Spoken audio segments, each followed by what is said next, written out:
Hello students, welcome back to Sapphire Blue Chem Spark.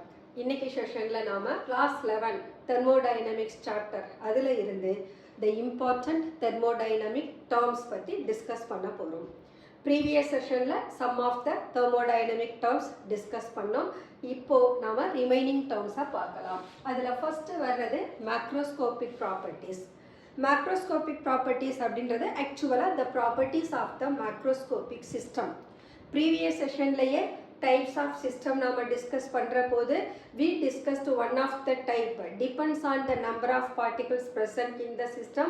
Thermodynamic system can be classified into macroscopic and microscopic nu sonnom. Usually thermodynamics la oru system nama investigate பண்றோம்னா அது macroscopic system தான் இருக்கும், microscopic system எடுக்க மாட்டோம். ஏன்னு கேட்டா இங்க நாம டிட்டர்மைன் பண்ற ஒவ்வொரு எனர்ஜி வேல்யூஸும் ஒரு மோலுக்கு தான் கால்குலேட் பண்ணுவோம். ஒரு மோல் அப்படினாலே அங்க அவகேட்ரோ நம்பர் ஆஃப் பார்ட்டிகிள்ஸ் இருக்கும். that makes 6.023 into 10 power 23 particles. அப்ப கண்டிப்பா நாம இன்வெஸ்டிகேட் பண்ற ஒவ்வொரு தெர்மோடைனமிக் சிஸ்டமும் மேக்ரோஸ்கோபிக்கா தான் இருக்கும், மைக்ரோஸ்கோபிக்கா இருக்க முடியாது. அப்போ அந்த மேக்ரோஸ்கோபிக் சிஸ்டமோட அசோசியேட் ஆகி இருக்கக்கூடிய ப்ராப்பர்ட்டிஸை தான் நாம மேக்ரோஸ்கோபிக் ப்ராப்பர்ட்டிஸ்னு சொல்றோம். இந்த macroscopic properties we can say pressure, volume, temperature, density, number of moles, work, concentration, Gibbs energy, specific heat capacity, molar heat capacity. இந்த ப்ராப்பர்ட்டிஸ் எல்லாமே macroscopic properties தான் இருக்கும். Next one, the state of the system. இப்போ நம்ம first என்ன பார்த்தோம்? Macroscopic properties பார்த்தோம். The macroscopic properties எல்லாமே சிஸ்டமோட அசோசியேட் ஆகி இருக்கும். அப்படி அசோசியேட் ஆகி இருக்கிற போது some of the macroscopic properties specified வேல்யூல இருக்கும் அல்லது definite வேல்யூல இருக்கும். அப்போ இந்த macroscopic properties ஒரு சிஸ்டம்க்கு definite வேல்யூல இருந்ததுன்னா then the system is said to be in state of the system. That is what given. Macroscopic properties of the macroscopic system is specified, well known இருந்ததுன்னா then the system is in definite state and it is called the state of the system. Then the next one, state functions are state variables.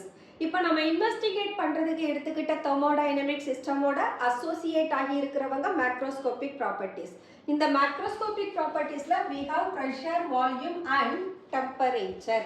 So நான் investigate பண்ற போது இனிஷியலா அந்த சிஸ்டமோட pressure என்ன, volume என்ன, temperature என்னன்னு கன்சிடர் பண்ணுவேன். தென் அந்த சிஸ்டம் ஃபைனல் ஸ்டேஜுக்கு போற போது initial to final it approaches. So initial to final approach ஆன பின்னால ஃபைனல் ஸ்டேட்ல அந்த சிஸ்டமோட ப்ரெஷர், வால்யூம், டெம்பரேச்சர் என்ன அதையும் நான் பார்ப்பேன். அப்ப இனிஷியல் டு ஃபைனல் இந்த ரெண்டு ஸ்டேஜை மட்டுமே ஒரு ப்ராப்பர்ட்டிஸ் கனெக்ட் பண்ணுது அப்படின்னா those properties are said to be state function or it is state variable. So the state properties state of the system ஓட ப்ராப்பர்ட்டியை டிஃபைன் பண்றவங்கள நாம ஸ்டேட் ஃபங்க்ஷன் சொல்றோம். அவங்க pressure, temperature and volume. And இந்த pressure, temperature, volume initial and final state of the சிஸ்டமா தான் depend பண்ணும். அந்த ஃபைனல் ஸ்டேட்டை அப்ரோச் பண்றதுக்கு அந்த சிஸ்டம் என்னென்ன பாத் எல்லாம் எடுத்துக்கிச்சு அதெல்லாம் இந்த ஸ்டேட் ஃபங்க்ஷன் டிபெண்ட் பண்ணாது. So we can say thermodynamic properties which depend only on the initial and final state of the system and not on the path of the system are called state functions. And these state functions are not absolute in nature. இந்த properties எல்லாமே initial final ஸ்டேட்டை மட்டுமே depend பண்ணி இருக்கிறதுனால நாம இந்த state ஃபங்க்ஷனை அப்சல்யூட்னு சொல்ல முடியாது. நமக்கு பாத் ஆஃப் த சிஸ்டம் தெரிஞ்சா மட்டும்தான் அந்த பாத் ஆஃப் த சிஸ்டம்ல இருந்து நாம ஃபைண்ட் அவுட் பண்ணக்கூடிய ஃபங்க்ஷன்ஸ் அல்லது வேரியபிள்ஸ் அப்சல்யூட்னு சொல்லுவோம். But here these properties are being calculated from initial to final only. அதனால இந்த ஸ்டேட் ஃபங்க்ஷனை அப்சல்யூட் ஸ்டேட் ஃபங்க்ஷன்னு சொல்ல மாட்டோம். So these state functions are not absolute in nature. Then enthalpy, entropy, Gibbs energy and internal energy அவங்களையும் நாம என்ன செய்யலாம், state function நே சொல்லலாம். Because these properties also calculated for the initial to final of the system. Suppose if a thermodynamic system is a cyclic process, இனிஷியலாக அதனுடைய energy என்னவோ end of the system வர்ற போதும் அதே எனர்ஜியில் தான் இருக்கும். அப்போ டிஃபரன்ஸ் இன் எனர்ஜி பார்த்தேன்னா where it is found to be zero. அப்போ for cyclic process the change in state function will be equal to 0. This is one important point.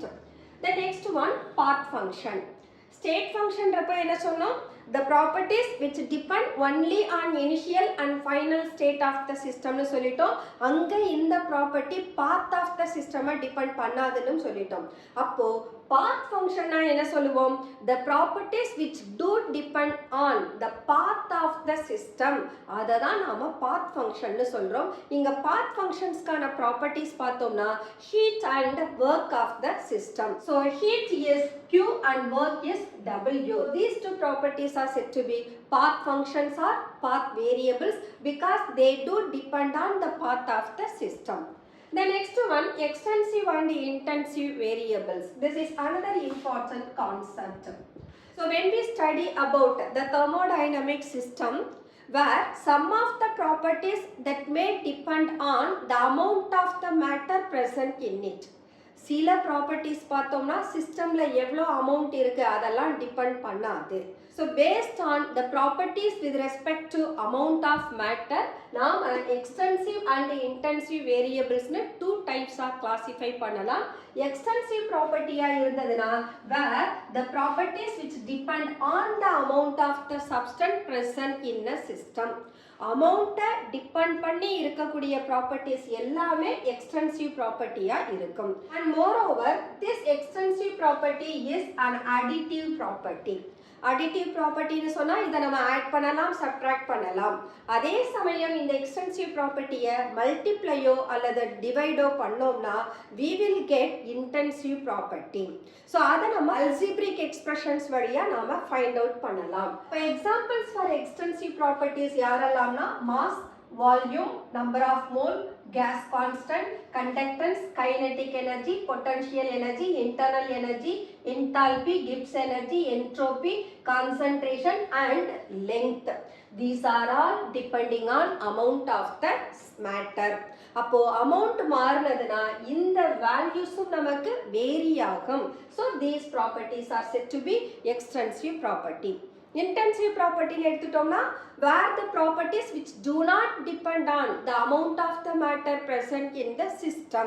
அப்ப amount depend பண்ணல அப்படினு சொன்னா where we can say intensive properties are temperature, pressure, density, molarity, molality, mole fraction, refractive index, specific resistance, molar conductance, specific conductance, molar heat capacity, specific heat capacity, molar mass, molar volume, surface tension, viscosity, molar entropy, gas constant, EMF of a dry cell, boiling point, melting point, freezing point. இந்த properties எல்லாமே amount of the matter depend பண்ணி இருக்காது. That's why these properties are said to be intensive property. Okay. Suppose இந்த extensive properties நாம per mole அல்லது per unit mass அல்லது per unit volume அப்படின்னு calculate பண்ணிட்டோம்னா then these extensive properties that becomes as intensive property. So that's all extensive and intensive property. So see that if an extensive property is expressed per mole or per unit mass or per unit volume, then this extensive property becomes an intensive property. So extensive property ke algebraic expressions paakalam. X is an extensive property and Y is also an extensive property. இப்போ நாம extensive property என்னன்னு சொன்னோம், additive ப்ராப்பர்ட்டின்னு சொன்னோம். அப்போ எக்ஸையும் ஒய்யையும் நான் add பண்ணேன்னா I will get once again extensive property alone. Or எக்ஸ்ல இருந்து ஒய்யை நான் சப்ட்ராக்ட் பண்ணாலும் கிடைக்கிற ரிசல்ட் எனக்கு எக்ஸ்டென்சிவ் ப்ராப்பர்ட்டியா தான் இருக்கும். அல்லது எக்ஸை நான் ஒய்யால டிவைட் பண்ணேன்னா then this becomes intensive property. ஏன் சொல்றோம்னா இங்க என்ன சொன்னோம், ஒரு எக்ஸ்டென்சிவ் ப்ராப்பர்ட்டியை பெர் மோல் அல்லது பெர் யூனிட் மாஸ் அல்லது per unit volume எடுத்துட்டோம்னா அது என்னவா மாறிடும் இன்டென்சிவ் ப்ராப்பர்ட்டியா மாறிடும். அப்போ எக்ஸ்டென்சிவ் ப்ராப்பர்ட்டில ரேஷியோ எடுக்கிறோம். ஃபார் எக்ஸாம்பிள் இப்போ நான் டென்சிட்டி எடுத்தேன்னா that becomes mass by volume னு வந்துரும். இப்போ நீங்க எக்ஸ்டென்சிவ் ப்ராப்பர்ட்டில பாருங்க mass volume extensive property. So this D equal to m by v னு கிடைக்கும். இங்க mass volume that belong to extensive property. அதே சமயம் இந்த density பார்த்தோம்னா that becomes intensive property. அப்போ extensive property-ய multiply பண்ணாலோ அல்லது divide பண்ணாலோ multiplyனா x into y equal to இதனுடைய product எனக்கு என்னவா மாறிடும் intensive property-யா மாறிடும். So this is what we are saying extensive properties are additive property.